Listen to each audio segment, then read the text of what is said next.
Sabi pa, hindi daw maayos yung ugali ng mga nagprotesta sa harap ng building ng mga Biskaya. Sino hindi mas maayos na ugali? Yung mga magnanakaw o yung mga ninakawan na pinaglalaban ang kanilang karapatan?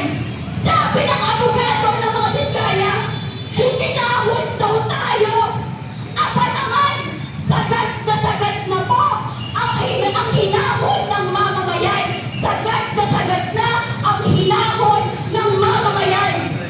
Pasensya na ha! Pasensya na sa mga Biskaya.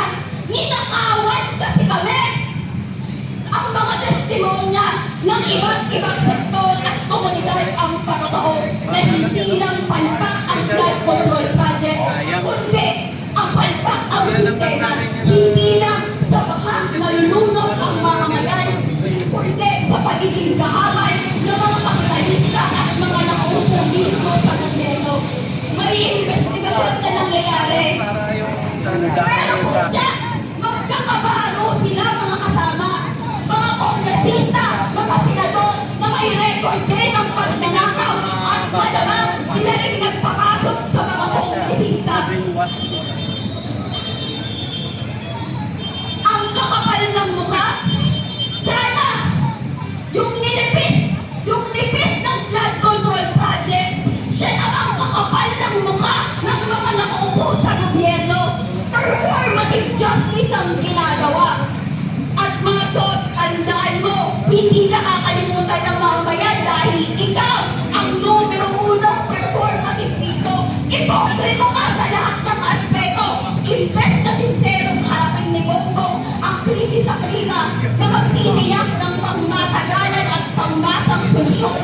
Imbes na tugunan ang kahirapan ng mamamayan, ginagamit pa ang krisis sa klima para itunang ang greenwashing projects. Bukod pa sa ito ang dahilan ng patong-patong ng kahirapan ng mamamayan at lalong pagkasihan ng kalikasan na siya sanang panangga natin sa baha. Kunwari, ang flood control projects ay malinaw na greenwashing projects. Kunwari ay solusyon, pero malinaw sa actual ay balon, malalim na balon ng korupsyon. Kunwari, may pakailan si Marcos sa mamamayan, magpapaimbestiga daw sa flood control projects.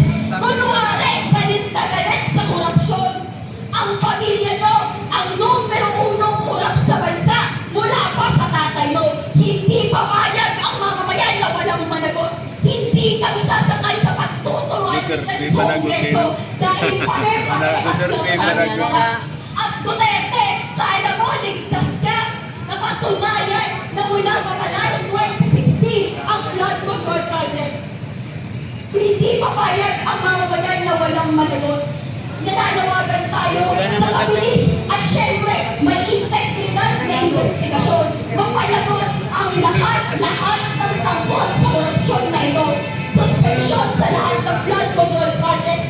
Tanggalin ang budget sa flood control project habang nasa investigasyon. Kompensasyon sa mga biktima ng pagbaha at siyentipiko at makabasang pagharap sa krisis sa klima. Para sa mga may nananaw at mga dyan, ang nakikita niyong galit ng mamamayan ay simula pa lang. Iyak na mas maraming mamamayan ang mamumunat at ikilos. Dahil sagad na ang kapukan ng sistema, sagad na rin ang galit ng mamamayan. Sawa na ang mamamayan sa gobyerno ng mga magnanakaw. Sawa na ang mamamayan sa mga burok na kapitalista. Nalaban ang mamamayan para sa hustisya o pagklima at pagbabago ng bulok na sistema. Makiba ka! Huwag matapos!